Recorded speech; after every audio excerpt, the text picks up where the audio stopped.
Hi, everyone. Today's podcast is with a very interesting guest with a lot of controversies. She's a lawyer, but she's also an HR. She's a person of law, but she's also a rebel. Welcome to this podcast, Jodie Hill. Thank you for having me. And today's podcast is very interesting because we're going to talk about two very important topics. One is mental well-being and wellness, and one is neurodiversity. So, Jodie, just to explain, since most of our followers know what is mental wellness, mental well-being, when we want to define neurodiversity, and I know that you're going to talk later about a very nice analogy about it, but as a simple definition, what is neurodiversity? Neurodiversity is embracing the unique differences that we all have within our brain. So that's the neuro part, and the diversity is the differences. And rather than focusing just on the challenges, it's about embracing the unique differences and strengths. But I want to start by asking you a question. What does a lawyer have to do with HR and training? Good question. So for me, the lawyer saw how it went wrong, saw how so easily the lack of training and the lack of proper HR advice resulted in significant claims, in stress, in people leaving organisations. So for me, it was a full circle. So the lawyer is obviously having the legal knowledge and seeing how it's gone wrong, but also using that knowledge when we think about the proactive and preventative measures like training in HR can help holistically in an organisation with all of the people function. And when we talk about what's going wrong, most of the time, what's going wrong doesn't make you money, and lawyers are known to make money. This is true also. So many people will say to me, why don't you just wait for everything to go wrong? This is where you can make the money. This is what a lot of lawyers do. And I appreciate this can be an option, but equally there is a whole business around learning and development, around strategy, around people. And actually this type of work for me is just much more enjoyable, and you see a long-lasting, wider impact. So for me, it's not about the money in the sense of how I suppose most lawyers would approach this type of situation. And a lot of our viewers might not know that we're going to talk today about neurodiversity. To start with, I'd like to talk about something that is a bit more familiar, which is mental health. And there was a very nice article I was reading. It mentioned that the World Health Organization just calculated the number of lost days during a year due to mental health. Can you guess the number? It's not a test, Jodie, but I have no idea. It will be a lot. 12 billion days. No, it's the highest it's ever been, right? Yes, 12 billion days worldwide are lost due to mental health.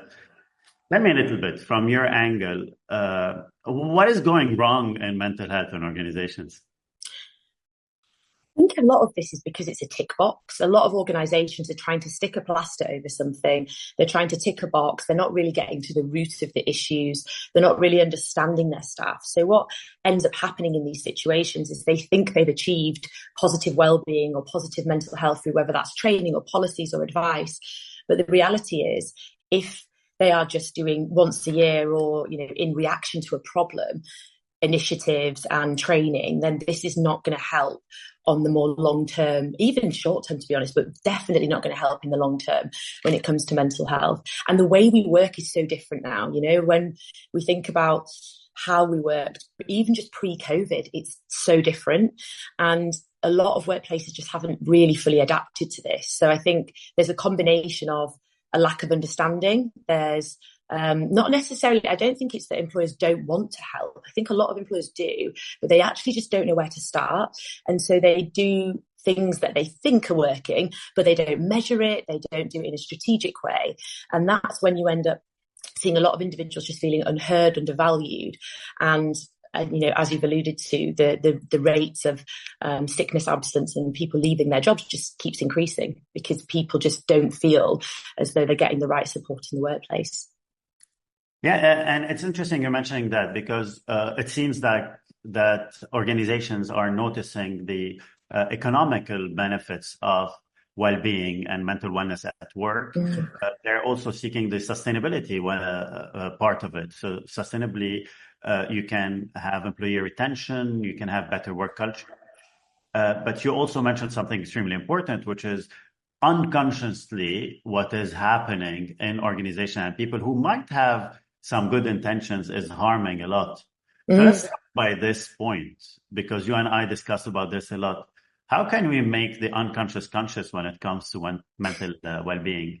Well, I think there's a few different ways, but I think ultimately it starts with us and with organisations in actually understanding what some of those unconscious biases might be, and really trying to hone in on that, because so often we're on autopilot and we're just doing what we've always done. And it takes for us to stop and reflect and become more self-aware in order for us to, first of all, understand ourselves, like what are our triggers as an individual, what makes us more stressed, what makes us feel good. A lot of people don't know the answer to that if you ask them. And then when you go beyond that, understanding your teams and, within your team, do you know what their triggers are, how they will react in certain situations so that you can communicate in the right way, that you can be the best version of yourself to support your team. But you can't, in my view, you can't really go to that space until you've done this for yourself, because so many people go to the end result thinking this is the way, I'm going to understand the team, which is great. It's again, really good intentions. But if we don't fully understand ourselves first, we're not leading by example. So self-assessment is key. One thing I like about your conversations is that you're a very, very active critic about policies, procedures, laws. And us coming from the eastern part of this globe, we always think that the UK is leading by example, but then you show us that, this is not acceptable, look at here, look at there, etc. Can you tell us, since you work internationally, comparing the UK's employment laws when it comes to environment, mental well-being, wellness, to other countries that you worked on, what differences do you see? So interesting you ask this, because I'm changing the law in the UK as a result of the fact I don't think the UK has sufficient legislation to support employers. And what I mean by that is there is something in the Health and Safety Act which says you have to have a duty of care for physical and well-being for individuals, but it doesn't go in any detail as to how we do this, how we might achieve this.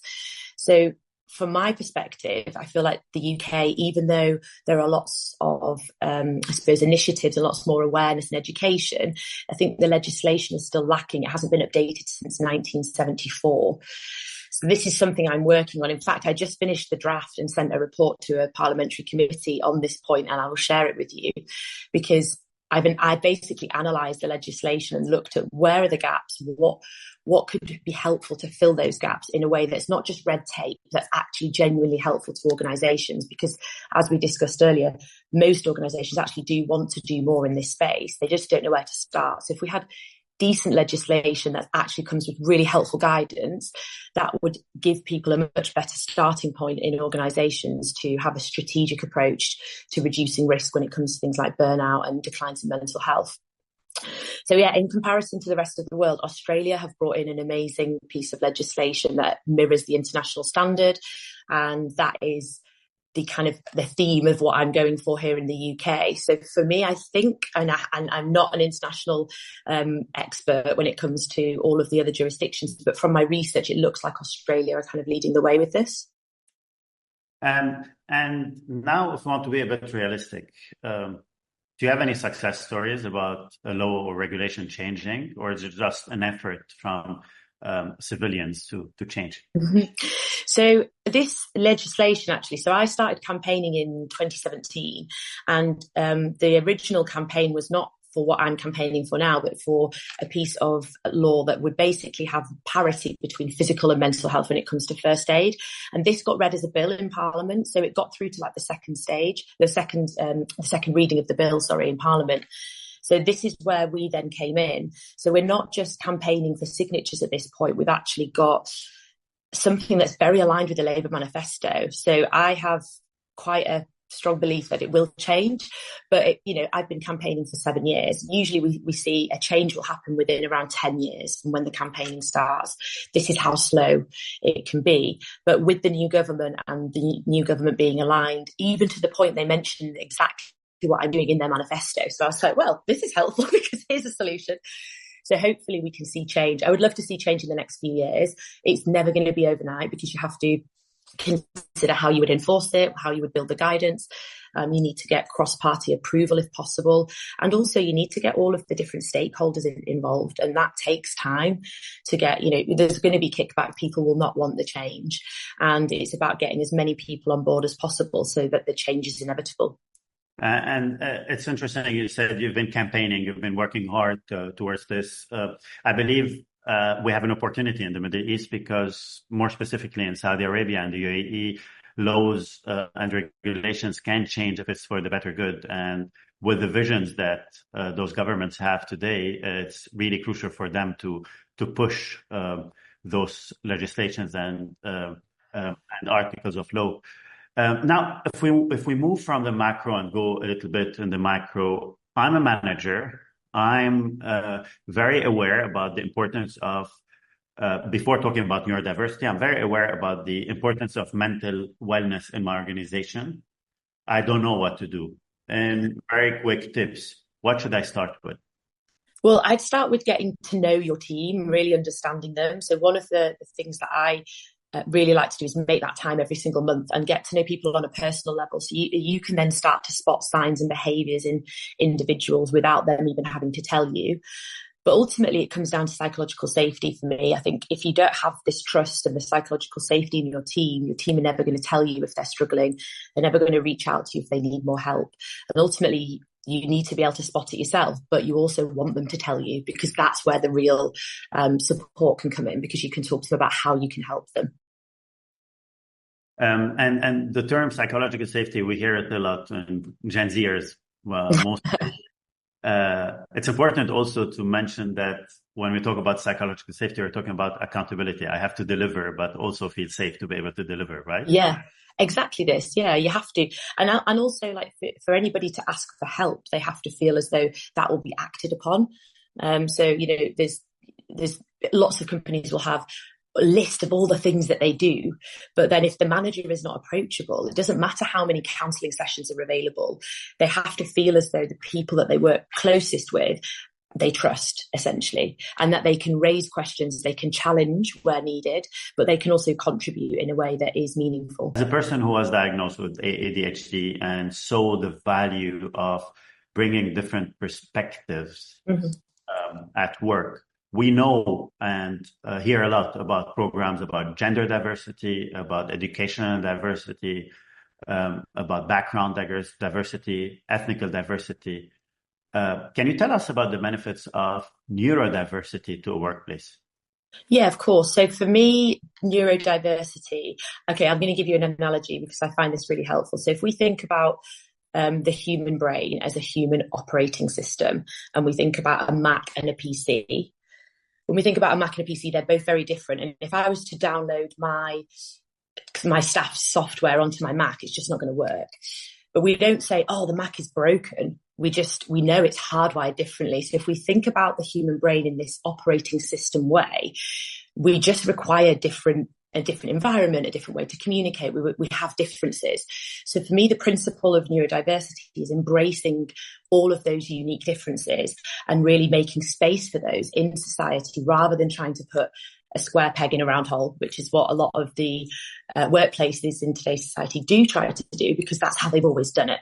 And creating that space and that safe space, going back to the psychological safety point, where people can show up as their true self and contribute in a way that is very different, is really important for the sustainability of all organizations, I think, moving forward in the future. I love this analogy. We're wired differently, like different operating systems.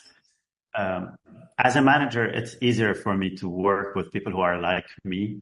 Of course. Why should I walk in the shoes of people who are not like me and do all that effort? Well, I think I learn so much, and I'm curious. So I always say to people, I'm a curious soul. And so for me, learning from other people, I actually get a lot of energy out of this. I really enjoy understanding differences. And I think when you take that mindset and apply it in the workplace, it just opens up a world that you didn't have before, because you're right, we are attracted to people like us. There's so much affinity and conformity bias within the workplace, where we are, whether we believe it or not, we're attracting those people to work with us who look and sound and are like us.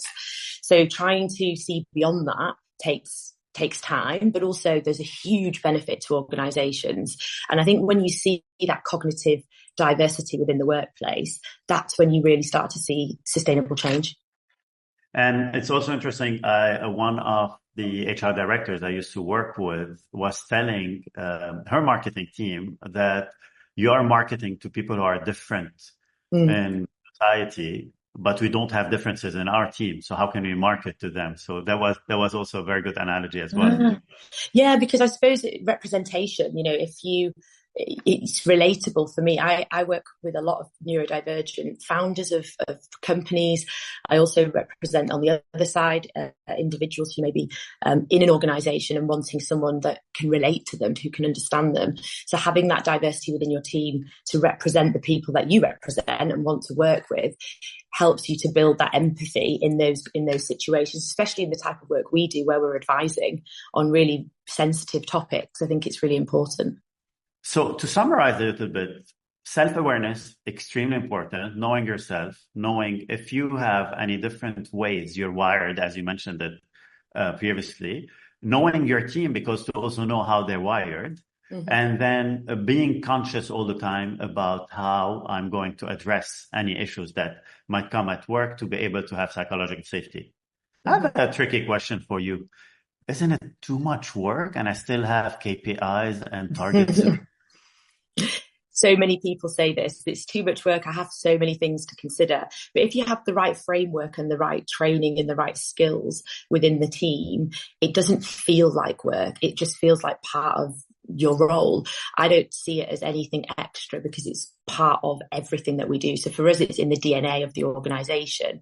So to start with, it probably will feel like a lot of work and it'll feel a bit strange that we're asking ourselves how we feel and we're being a bit more sentimental. But the reality is you need to put it into the framework and make it something that everybody just sees as a normal habit as part of the day-to-day of being in that organization. That is very interesting. A bit of work at the beginning, but then it becomes normal and it becomes natural to us. Jodie, this is so helpful. Thank you very much. We got a lot of takeaways from this podcast. I'd like to thank you, and I look forward to seeing you in our region. Oh, I can't wait to come see you guys. Thank you. Thank you.